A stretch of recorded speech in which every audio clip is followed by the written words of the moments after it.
a bug of this type happens in a supermajority client, which means a client that is used more than 67% of the network. I think this is how they define it. Then we have a problem because the way that the consensus algorithm works right now, that means that they will not just drop off the network. They will be on their own network, which will be the wrong network because it's a bug and it would not be following the specification of Ethereum. But they would even finalize this network because with 67%, more than 2/3, you basically have the ability to finalize the chain. And once this gets done, you cannot go to the other chain. Hi, everyone. Welcome to Unchained, your no-hype resource for all things crypto. I'm your host, Laura Shin, author of The Cryptopians. I started covering crypto 8 years ago, and as a senior editor at Forbes, was the first mainstream media reporter to cover cryptocurrency full-time. This is the January 26th, 2024 episode of Unchained. With iTrust Capital, you can buy and sell crypto in a tax-advantaged retirement account. Enjoy significant tax advantages, 24/7 access, and the industry's lowest fees. Vaultcraft is your no-code DeFi toolkit for customizing non-custodial automated yield products on any EVM chain. Join the referral program today and start earning rewards. Learn more at vaultcraft.io.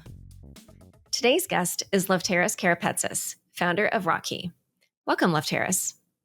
Hey, Laura. Nice to be here again.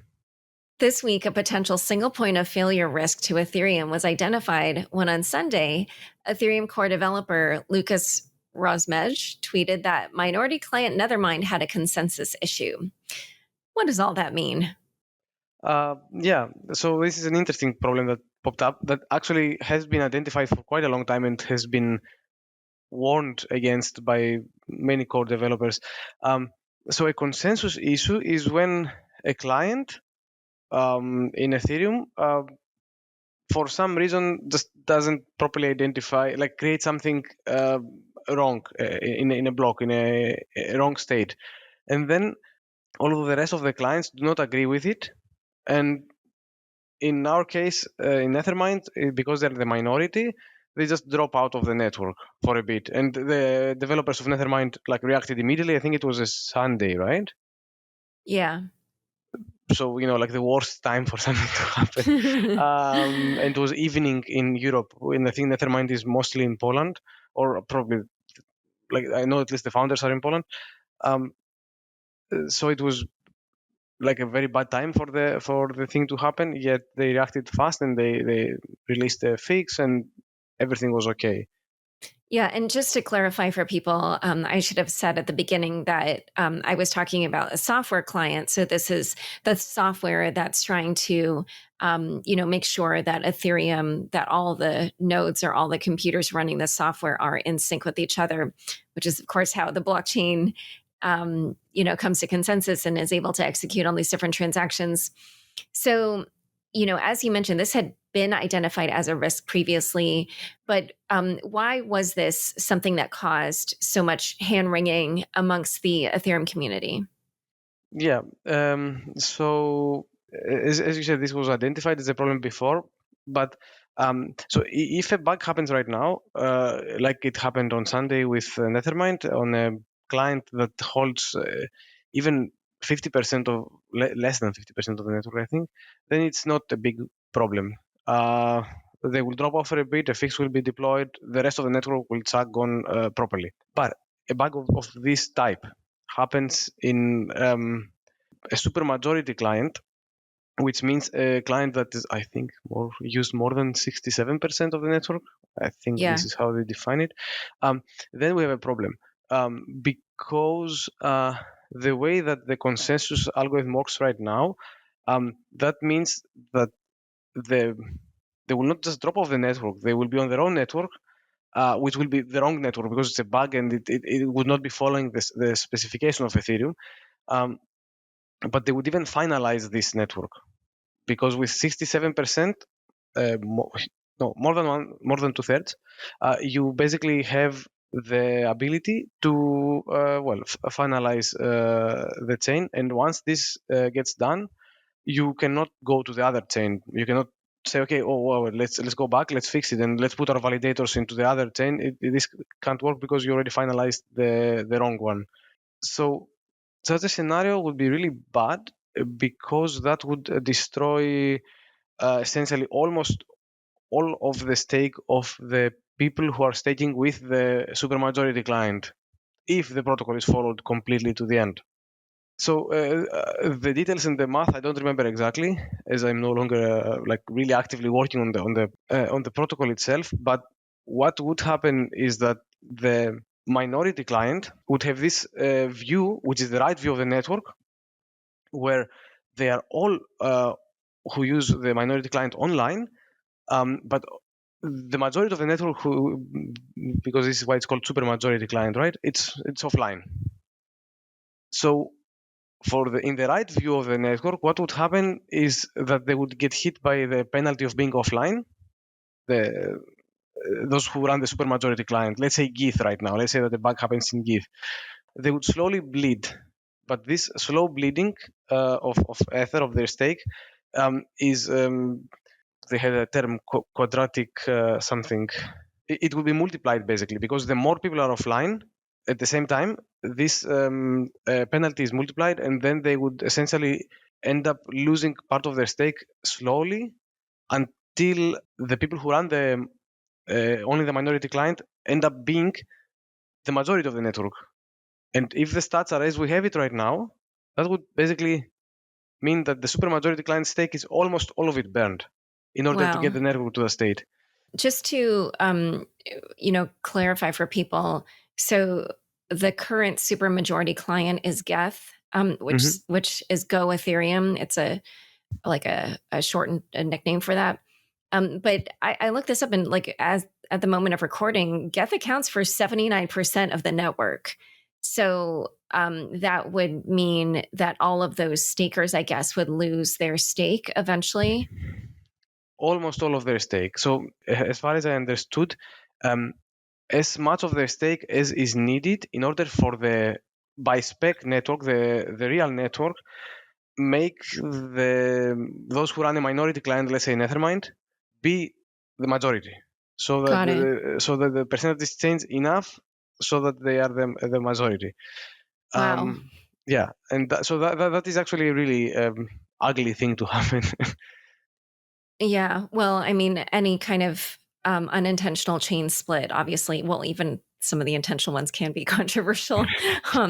But then, obviously loss of funds. And then, as you mentioned, a huge loss of confidence in Ethereum. It would probably be an existential crisis for the network. Not dissimilar to the DAO, which you're probably much more familiar with than, most of the people on the entire planet. But so let's so obviously that's the worst case scenario. That's what everybody is upset about.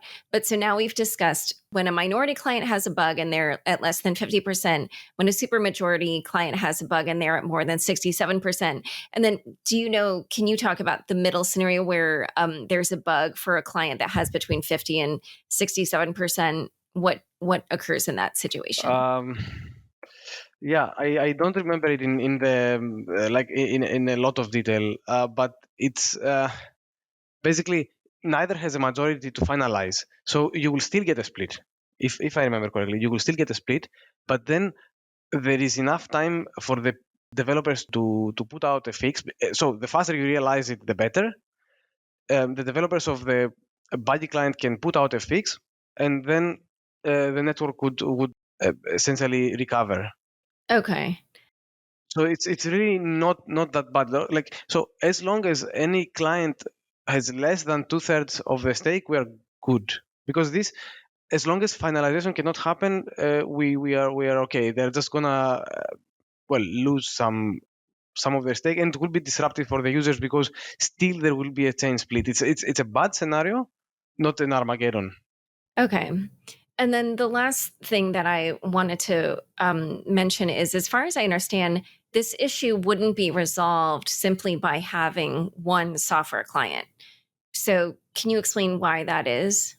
Meaning if we didn't have multiple and there was just one, you know what I'm saying? So that there yeah. wouldn't be, Yeah, of course. I mean, if you have one client, the client's view of the network is the truth, right? That's it. right. But if there's a bug, then So if you have only one client, yeah. right? Well, then everybody follows the bug. That's the thing. That's the bug becomes the network. Yeah, and I saw so I guess it's what in the Dankrad blog post where he outlines kind of like all the different scenarios. He said that that's not a solution because then you would actually, in that scenario, you actually just need to roll back the chain to before the bug. And obviously, when that happens again, it's the same issue where it causes a loss of confidence in Ethereum. People are upset, like it. As you know from the DAO, which Yeah. you were one of the white hack. You were, yeah.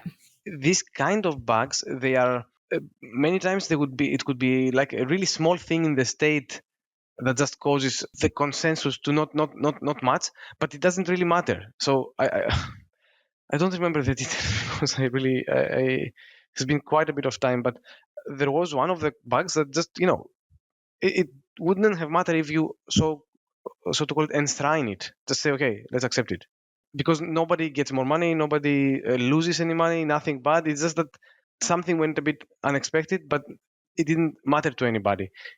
Even if it doesn't matter to anybody, in the case that we discussed with the supermajority client, it will lead to this scenario. Okay. In a moment, we'll discuss the events that happen after the Nethermind bug, but first, a quick word from the sponsors who make this show possible. Did you know you can buy and sell crypto with tax benefits in an individual retirement account? iTrust Capital makes this possible. But what does this mean? When you buy crypto outside an IRA, like on an exchange, you face taxes on gains. But in an IRA, like a Roth IRA, gains can be tax-free.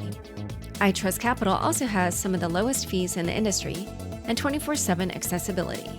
Start now and maximize your retirement savings with iTrust Capital. Back to my conversation with Lefteris. So after the Nethermind bug was identified, there were a number of different responses from the community. What are some of the things that happened? It really felt like the DAO again, even though nothing happened, but they were just discussing what would happen. So the discussions range from we don't care about this if it ever happens, no matter how much chaos this would bring to the network. The stake of anybody running a supermajority client should be completely, as by the protocol, destroyed, and then let the network be in a disarray for a while. Let's go through the Armageddon moment, and then everybody will finally respect client diversity. So this was the one extreme. The other is like, who cares? If such a thing ever happens, we'll just fork it out. No worries. Keep going. So these are the two extremes, which are both like extremes, in my opinion. I think if such a thing happened, the middle ground would be somewhere in between. So some kind of change still that would allow a faster, because everybody is on it, everybody puts out patches on the clients. We can't bring the network up faster, but still give a penalty to the people who are doing the wrong thing, right? This is per the protocol, because right now we are a very big network with so many stakeholders, and to just let it all burn for something like that, to me it sounds a bit too weird. So these were the various reactions, and also a lot of hand wringing and like accusing here and accusing there for running Geth or for not running Geth, and like lots of drama. Yeah, and at least some of the bigger entities that are running nodes, they said that they intend to at least consider running some of the other clients. So, for instance, Coinbase said that Geth was the only client that met their technical requirements in the past, but they're going to be doing another technical assessment. And they said, quote, that they do that with the goal of adding another execution client to our infrastructure. So potentially we could see the balance of the different clients change somewhat soon. So, there are other systems that have successfully, created more client diversity. So, for instance, amongst staking, we've seen that there's diversity in, I think it's called the consensus clients. So these are, I believe, the execution clients, and then there's Mm-hmm. consensus clients. So how was diversity in consensus clients achieved, or what lessons do you think from that could be applied to create more diversity in execution clients? Yeah.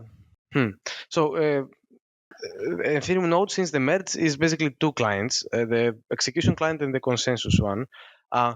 So we had the problem of the consensus layer having mostly, I think, Prism. And then there is also Lighthouse and Teku and probably Nimbus, I think. So these are the other ones. But Prism was the very top. I guess the same thing that you saw happen right now, like community calling out people, is what happened with the consensus client. But it's also easier to monitor, if I'm not totally mistaken here, to monitor consensus client usage because of the packets that are being sent around for the consensus. Because of the work that consensus client is doing, it's easier to see who is using what, how much percentage of the network. So it was probably easier to confirm that we were wrong and to change. Also, Lighthouse, which is now the second most used one, in the beginning was very low. It's actually an amazing client. So I also have running a small staker, and I always used Lighthouse from the very beginning because it's just like very performant, very easy to use. So I would say like probably having good clients, like not having one bad client. No, sorry, one really good client, and then like three or four more, bad, and to just use them for diversity. Not saying that this is the case with execution layer. So a combination of those, like having good clients, so to not make someone running the minority client actually lose in attestations, so have less performance for their staker, uh, or have to have a heavier machine, so to cost more resources. I guess this there is there is another problem. If you compare consensus and execution, as I said, it's very difficult to judge from what they say. I'm actually, as I said, I'm not a core dev anymore, to find out who is using what client. So right now, that percentage that you are seeing, if you actually click around in that website, the client diversity dot whatever it is, it says that the data is just gathered by asking the biggest staking operators, and that's it. That's the data. So basically, it was 84 on Sunday. Now it's 79. Now it will probably drop a bit more because one more operator said that they went completely all in on Besu. You actually sent me the tweet. Yeah, Um, all nodes. exactly. So that is actually a really weird problem, because that means that we have no programmatic or like verifiable way to know what the network is running. We used to have something that was showing Geth as much less, like I think 40 something percent, and because it was an opt-in thing, or I don't remember exactly how it was working, like people using an extra client when they were running the client, and maybe from the peers that they connected, just try to ask them, who are you, um, and they made a blog post why this is not accurate, so they just completely dropped it. Right now, I'm not even sure if that is accurate either, because okay, sure, the biggest part of the validators in the network are probably, yes, indeed, like Coinbase and Lido and all that, but just asking them has problems in the sense that both you are completely disregarding any solo stakers or any big solo stakers, and that you are completely trusting them. The counter argument there is that they have absolutely no incentive to lie, but I'm not so sure about that. The more I think about it, I thought about it a lot since Sunday, and I think that yeah, actually maybe they do, because they are businesses, and they, as any business, you advertise your business and you want to get clients. And what are your clients? People who stake with you. You get the percentage, right? This is the professional staking. So where would I stake my ETH if I don't want to run my own client? With someone who actually runs a minority client. So if you say that, you run a minority client and you advertise it to everybody, then it will help you, and there is no way to verify that you're actually saying the truth. So if we assume, which is not true, like for Nethermind, I have actually also used Nethermind, that Nethermind, let's say, or like there is some kind of minority client that is slower and less, much more resource intensive, but you advertise that you use it, so to get users, but you end up using the most performant one, which is also the supermajority, let's say, then you do have an incentive to actually lie. Right. Yeah, I get that. But going back to kind of how you were talking about how there are these extremes in the community in terms of their reaction, I did see that somebody on Reddit posted a comment about that scenario in which the supermajority client has a bug. And they said, no matter what happens, rest assured that the majority will find a way to not lose money, just like the DAO hack and other events. In fact, it is far more likely that the minority clients will end up being screwed. In the end, it is always going to be much safer to be in the same boat as all the big players. I was curious for your reaction to that. I saw that, yeah. I don't think that this is right, because I don't think that they would lose all their stake. I really think that something would happen, like because it would be too catastrophic for the network to just burn it all. But they wouldn't go unscathed, and definitely the minority clients would not be screwed. So it really is on your as a staker. So if you're staking, it really is on your benefit to run a minority client, because you don't know what will happen in such a case. I think it's really, well, naive to think that you will just get away with it if you just run Geth and hope. I mean, Geth, like nothing wrong with Geth, right? It's just like whoever is a supermajority client at the moment, if there is one, and that you will get away with it. Basically, you are risking your money, and if you, especially if you are a professional and you're staking other people's money, well, then it's wow. That's basically, I don't know. It's not just a professional. It's you shouldn't be running a professional staker if you risk other people's money like that. Right. I mean, it gets super confusing though, because you also did just say that it's better for them, for professional stakers, to advertise that they're running the minority. But anyway, but I guess, No, yeah, no. you did say What I it's was saying there is that we don't have a verifiable way. And this is what really annoys me about the system that exists right now. So there's a lot of problems with this system. So we have a system, and I don't understand why they designed it like that, or what is the idea behind this. We have a system that enshrines basically client diversity. If there is no client diversity, then we have a huge problem, because as long as there is multiple clients and we get to the situation of a supermajority bug, then it's an Armageddon scenario. So it's such a bad scenario that you would expect, along with creating such a rule, that you would have two things, both of which are missing. Have a positive incentive for running a minority client. There is no positive incentive. There really is really no positive incentive. Like get some kind of I don't know, more staking power, or some kind of way to identify them and give them a retroactive airdrop, whatever. So with the lack of a positive incentive and only having this negative incentive in the case of a black swan scenario, I don't see this design as really smart. And then the worst thing comes, okay, you want to run a staker. Let's see the stats. Who is the supermajority so that I don't run it? As I told you, there is no way to verify it. Right now, our stats are basically just asking the biggest operators what are they running. Right? This is it. This is what makes the decision. And right now, maybe it is indeed, probably it is indeed Geth. Maybe it's not this percentage, but probably quite close.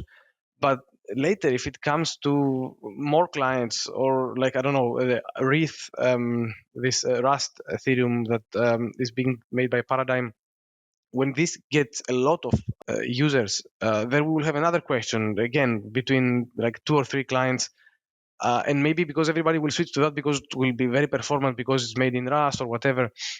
This is like, okay, maybe I shouldn't have said that, but let's say that it's super performant and better, and you want many people try it, and the specs are amazing. So we can have the same problem again. We will still have no verifiable way to actually check what at any point is the supermajority client, if any.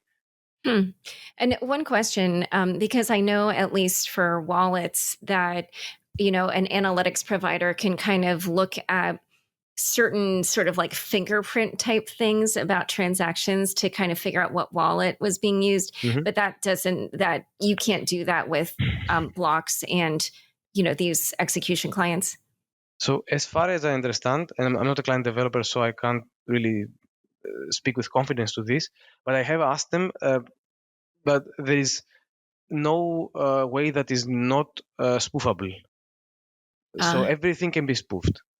Got And it. the only way that they could probably make it completely identifiable is they have some closed source DRM thing on the client that runs, but that would go very much against the idea. Because this Okay. also goes not only, so both problems are actually very related, right? What I said, the positive incentives and the identification of the actual percentages of the client diversity, they are tied because they all both depend on how do you identify a client and don't in a non-spoofable way, because especially if you put positive incentives, then everybody would be like, okay, who is the minority client, who would get the most stuff, let me spoof it, because the Oh, wow. incentives change then. And that's why they say that the only incentive that cannot be spoofed is when you get slashed because of a supermajority bug. But by then it's too late. And so this is my problem with this design. So if we get to that point, it will be really bad for the ecosystem, basically. Oh, okay. Well, it's unfortunate that we can't end on a positive note with some change in the future that could resolve this problem, but I hopefully down did the hear line. something. I did hear that some Nethermind devs in Twitter they said that they're working on a way to identify the clients better. Oh, So they are trying to. I mean, they identify that this is a problem, and they are trying to work on this. And Peter from Geth also shared a draft of an idea. It was a bit complicated. Said a gist in GitHub, but they would have a thing that would run the state verification in every client as a module, so that you could see if what you are about to push to the network agrees with the view of every other major client that exists, so that you don't end up causing this kind of bug. oh, Like, I just gave it a look. I'm not a client developer, so this is kind of what I right. understood. So if you want a positive note, it would be that these problems are identified and they are looking at them to try and make things better, so that we don't have to worry about a black swan. Okay. All right. Well, hopefully we'll have more positive news on that front at some point down the line. Well, Lefteris, this has been very illuminating. Thank you for coming on Unchained. My pleasure. Don't forget, next up is the weekly news recap, today presented by Unchained contributor Megan Christensen. Stick around for This Week in Crypto after this short break. DeFi just got way easier with Volcraft, your no-code toolkit for building, deploying, and monetizing automated yield strategies in a few clicks. Forget spending months of R&D and capital when you can instantly launch your crypto fund with Volcraft on any EVM chain. From wallets and institutional service providers to anon DeFi degens, anyone can use Volcraft to supercharge their crypto. Join Volcraft's referral program, unite with the community, and supercharge your crypto. Details on volcraft.io. Welcome to this week's Crypto Roundup. In today's recap, we'll delve into the unfolding legal challenges between the SEC and Binance, the decision to delay Ethereum ETFs, and the significant liquidation of Bitcoin seized from Silk Road activities. We're also covering the bankruptcy filing of Terraform Labs, security breaches impacting the industry, and the community support for Tornado Cash developers facing legal issues. Thanks for tuning in to the weekly news recap.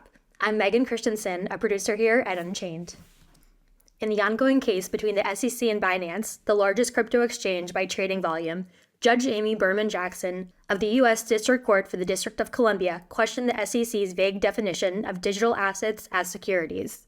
During the court hearing, Jackson expressed frustration, emphasizing the need for the SEC to express between what constitutes a security and what does not. The SEC's stance that Binance's BNB token is offered, sold, and traded as an investment contract remains a central point of contention. This case is among a series of recent and current legal challenges for the SEC, notably including its courtroom loss against Ripple last summer. In the courtroom, Jackson rigorously questioned lawyers for both Binance and the SEC, although she showed limited interest in Binance's defense regarding its initial coin offering. In related news, a U.S. judge denied Changpeng Zhao's request to travel to the UAE, despite the Binance co-founder offering his $4.5 billion in Binance U.S. equity as a security. Zhao pled guilty to charges related to anti-money laundering failures at Binance and agreed to step down as CEO, faces 10 to 18 months in prison. He requested permission to attend an unnamed individual's hospitalization and surgery in Abu Dhabi. The SEC has delayed its decision on BlackRock's application for a spot Ethereum ETF. This postponement, announced in a filing by SEC Assistant Secretary Sherry Haywood, prolongs the wait for the conversion of BlackRock's iShares Ethereum Trust. The SEC extended its review process because it had received no public comments yet on the proposal. This move conforms with the SEC's pattern of extending deadlines for similar crypto-related applications. A final decision on the Ethereum ETF is now anticipated in May. The recent approval of 11 spot Bitcoin ETFs had fueled optimism for an Ethereum equivalent, but SEC Chairman Gary Gensler emphasized that their decision on spot Bitcoin ETFs is limited to that specific asset and should not be extrapolated to Ethereum or other cryptocurrencies. In a similar vein, the SEC has also postponed its decision on Grayscale's proposal for a spot Ethereum ETF. This additional delay was accompanied by an order to institute proceedings and seek public comment, particularly on issues related to Ethereum's proof-of-stake mechanism and the potential for fraud and manipulation. A report has revealed that the FTX estate of the now defunct crypto exchange FTX was responsible for approximately $1 billion of the outflows from the Grayscale Bitcoin Trust, with many pointing to this as the reason why Bitcoin's price has come down so much recently, despite the highly anticipated launch of spot Bitcoin ETFs. In a related matter, Alameda Research, the trading firm linked with FTX, has voluntarily dismissed its lawsuit against Grayscale Investments. Initiated over allegations of high fees and a ban on redemptions, this lawsuit was a point of contention in the crypto community. The lawsuit's end aligns with the unfolding of events surrounding FTX's bankruptcy proceedings and the liquidation of its GBTC holdings. John Ray III, FTX's CEO, has criticized Grayscale's handling of the fund for aiming to, quote, maximize recoveries for creditors, end quote. The United States government filed notice to dispose of over $117 million in Bitcoin, confiscated from Silk Road-related activities. This move involves the sale of about 2,900 Bitcoins linked to Ryan Ferris and Sean Bridges. Ferris, who pled guilty to money laundering in Maryland, and Bridges, a former Secret Service agent who pled guilty to theft during the Silk Road investigation, were both ordered to forfeit their Bitcoin holdings. The sale, aimed at liquidating assets tied to these criminal cases, represents a significant action by the U.S. in managing assets obtained through legal forfeitures in the cryptocurrency domain. Terraform Labs, the entity behind the Terra Luna ecosystem, has filed for Chapter 11 bankruptcy in the United States. This is a significant development given the size of the collapse and the company's notable legal challenges. CEO Chris Amani emphasized that the bankruptcy filing would enable Terraform Labs to maintain operational continuity while resolving pending legal issues.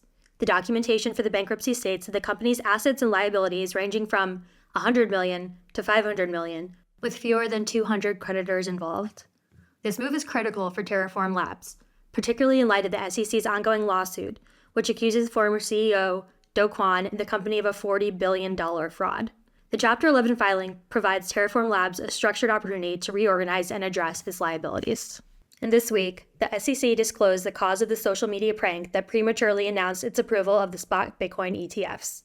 The breach was a result of a, quote, SIM swap, end quote, attack. In this cyber attack, the perpetrator hijacked the SEC's account by transferring the associated phone number to a new SIM card under their control.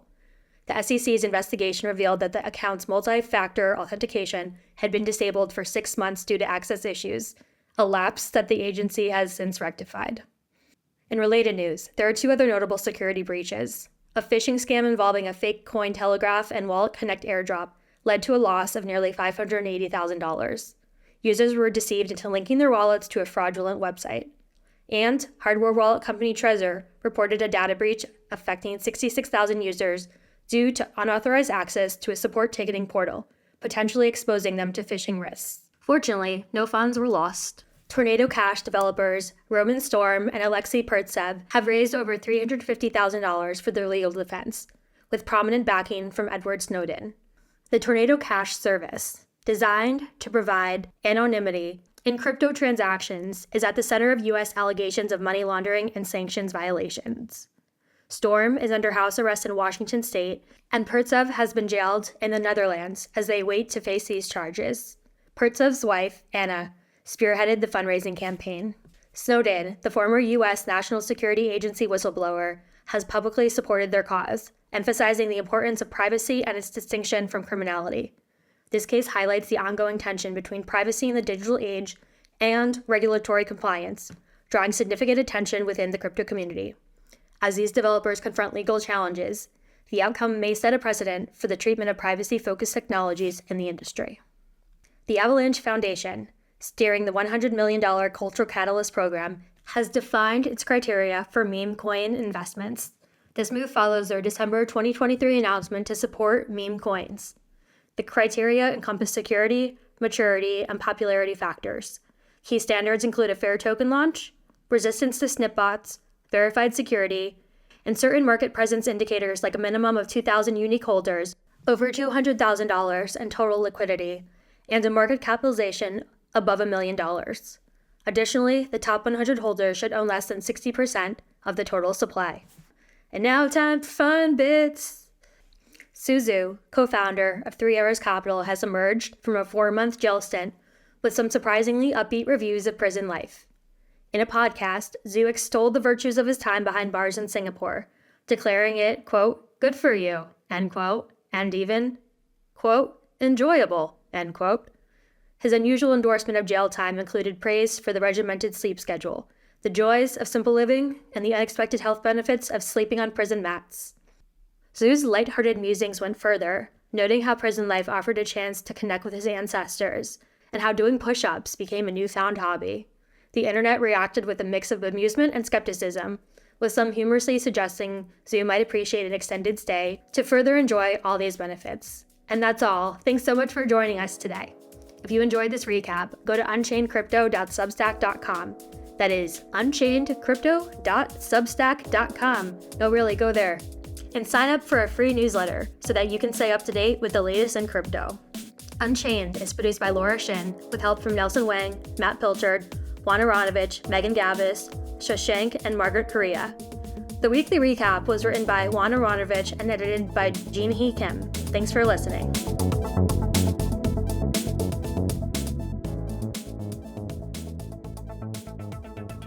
Unchained is now a part of the CoinDesk Podcast Network. For the latest in digital assets, check out Markets Daily, 5 days a week, with host Noel Atchison. Follow the CoinDesk Podcast Network for some of the best shows in crypto.